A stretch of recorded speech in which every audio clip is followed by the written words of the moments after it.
इस वीडियो के जरिए मैं आपको बताने वाला हूं 5 ऐसी खाने पीने की चीज़ें जो कि आपके लिए टॉक्सिक हैं और जहरीली हैं और इनसे आपको हर कीमत पर बचना चाहिए।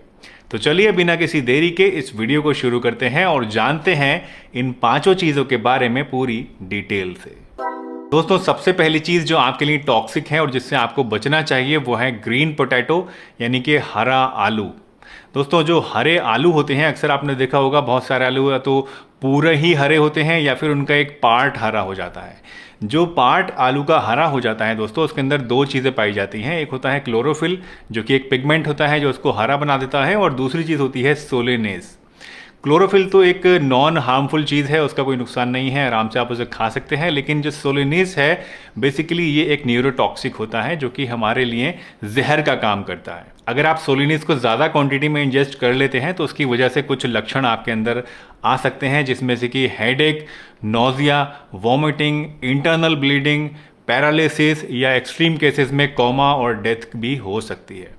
तो अगर आप कोई ऐसा आलू ले रहे हैं खाना पकाने के लिए जो पूरी तरह से हरा है तो उसको आपको बिल्कुल भी इस्तेमाल नहीं करना चाहिए, उसको फेंक देना चाहिए। इनफैक्ट सेफ जगह पे फेंक देना चाहिए जहाँ पे कोई जानवर भी उसको ना खाए। या फिर अगर आप कोई ऐसा आलू ले रहे हैं खाना मंगाने के लिए जो कि एक साइड से हरा है, एक पोर्शन उसका हरा है, बाकी वो ठीक है, तो उस हरे पोर्शन को आप काट के फेंक सकते हैं, क्योंकि ऐसा नहीं है कि वो जो जहर है वो पूरे के पूरे आलू में आ जाएगा। जितना पार्ट उसका ग्रीन होगा सिर्फ उतने ही पार्ट में वो जहर उसका पाया जाता है। तो ये आपको ध्यान रखना है दोस्तों। कुछ केस स्टडीज़ भी इसके ऊपर हो चुकी हैं जिसमें यह पाया गया कि सिर्फ 450 ग्राम फुल्ली ग्रीन पोटैटोज अगर कोई इंसान खा ले तो उससे इतना सोलेनिस मिल जाता है जिससे एक अच्छे खासे एडल्ट की डेथ हो सकती है।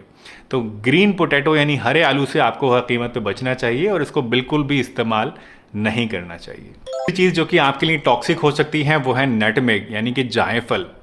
दोस्तों, नटमेग एक ऐसी चीज़ है जो कि हमारे इंडिया में बहुत सारी करीज में गरम मसाले की शक्ल में डाला जाता है। नटमेग के अंदर एक एक्टिव कंपाउंड होता है जिसको बोलते हैं मायरेस्टिसिन, और मायरेस्टिसिन हमारी बॉडी के अंदर जाके जब ब्रेक डाउन होता है तो उसकी वजह से एक ऐसा कंपाउंड पैदा करता है जो कि हमारे नर्वस सिस्टम को अफेक्ट करता है, और इसकी वजह से अगर ओवरडोज हो जाए तो हमारे अंदर डिजीनेस, पैल्पिटेशन, चक्कर आना, नोजिया और वॉमिटिंग जैसी प्रॉब्लम्स हो सकती हैं। कुछ केसेस में हैलुसिनेशन भी हो सकता है, यानी मरीज़ जो है वो बावलापन कुछ उसके दिमाग में आ जाता है, उसको समझ नहीं आता है, ऐसा लगता है जैसे हवा में उड़ रहा है, या कुछ अजीब अजीब से ख्याल उसके माइंड में आने लगते हैं जिसको हैलुसिनेशन बोलते हैं। नटमेग की जो टॉक्सिसिटी होती है इसके लक्षण आपको सिर्फ 1 से 1.5 घंटे के अंदर आने शुरू हो जाते हैं और करीब 10 घंटे तक आपके अंदर रहते हैं। वैसे हमारे इंडिया में दोस्तों जो हम लोग नटमेग इस्तेमाल करते हैं वो करते हैं मसाले की शक्ल में, और इस शक्ल में बहुत ही कम क्वांटिटी इस्तेमाल की जाती है और वो कहीं ना कहीं डाइल्यूट भी हो जाता है, जिसकी वजह से कोई नुकसान या कोई ख़तरा हमारे लिए नहीं होता है।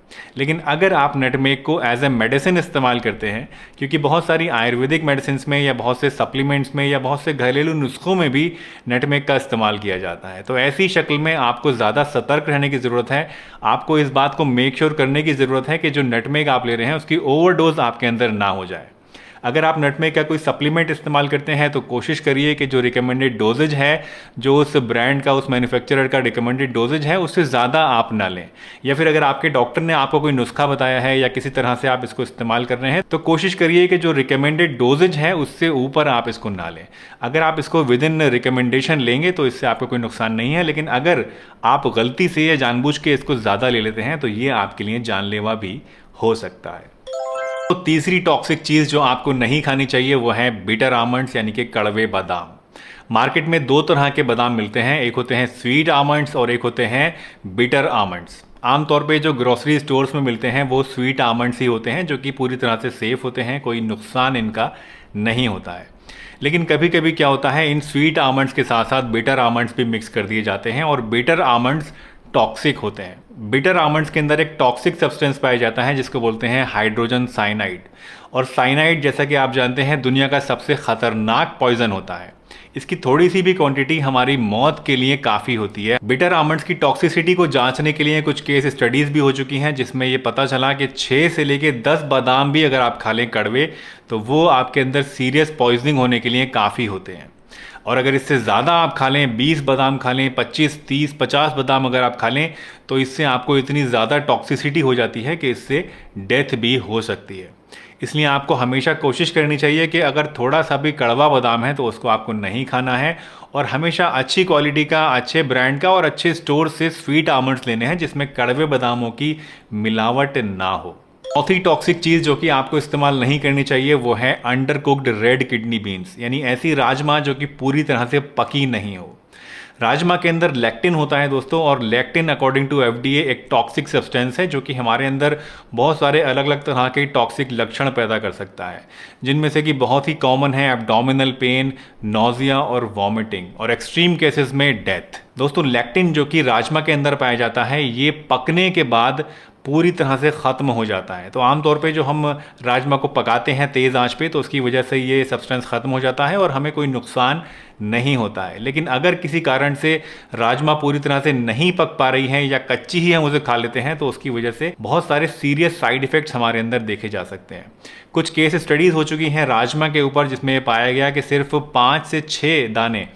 कच्ची राजमा के खाने से आपके अंदर बहुत ज़्यादा सीरियस साइड इफ़ेक्ट्स हो सकते हैं, बहुत ज़्यादा सीरियस टॉक्सिसिटी हो सकती है।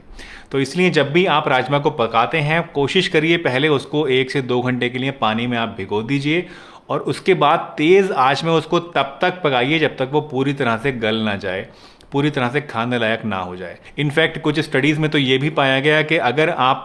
राजमा को पूरी तरह से नहीं पकाते हैं, सिर्फ भिगो लेते हैं या फिर आधी पकी हुई राजमा होती है, तो उसकी वजह से जो लेक्टिन का कंसंट्रेशन है वो और भी ज़्यादा बढ़ जाता है, 5 गुना तक चला जाता है। तो इसीलिए हमेशा आपको कोशिश करनी चाहिए कि राजमा पूरी तरह से पका के, अच्छी तरह से गला के तभी उसको आप इस्तेमाल करें, तभी आप इससे सेफ रह पाएंगे और इसकी टॉक्सिसिटी आपके अंदर नहीं होगी। दोस्तों 5वीं और आखिरी टॉक्सिक चीज़ जिससे आपको बचना चाहिए, जिसको इस्तेमाल नहीं करना चाहिए, वो है ब्राउन राइस। जी हाँ, ये शायद थोड़ा सा आपके लिए शॉकिंग हो सकता है क्योंकि ब्राउन राइस अक्सर बहुत ही हेल्दी माना जाता है और ये माना जाता है कि ये काफ़ी ज़्यादा अच्छी चीज़ है और आपको रेगुलरली इस्तेमाल भी करना चाहिए। बेशक ब्राउन राइस दोस्तों आपके लिए बहुत ज़्यादा हेल्दी होता है और सेफ़ भी होता है, लेकिन अगर आप इसको गलत तरीके से इस्तेमाल करते हैं तो ये आपके लिए जानलेवा हो सकता है। अब कैसे ये आपके लिए टॉक्सिक होता है वो समझ लेते हैं। देखिए जितने भी राइस होते हैं दोस्तों इनके अंदर आर्सेनिक का कंसंट्रेशन काफ़ी ज़्यादा पाया जाता है। आर्सेनिक एक बहुत ही टॉक्सिक सब्सटेंस होता है जो कि डेडली हो सकता है और हमारे लिए कार्सिनोजेनिक होता है, यानी हमारी बॉडी के अंदर जाके ये कैंसर पैदा करने का काम करता है। अब ये आर्सेनिक जो है ये चावल के अंदर आता कहाँ से है? देखिए जितने भी खेती होती है चावल की, उस खेती के दौरान क्या होता है कि चावल के अंदर बहुत सारे फर्टिलाइजर्स डाले जाते हैं, बहुत सारे पेस्टिसाइड्स डाले जाते हैं और अलग अलग तरह की दवाइयाँ डाली जाती हैं, और इन सभी दवाइयों के अंदर आर्सेनिक काफ़ी ज़्यादा मात्रा में होता है। और चावल के अंदर एक खासियत होती है कि ये आर्सेनिक को सॉइल के अंदर से ज़्यादा एब्जॉर्ब करता है,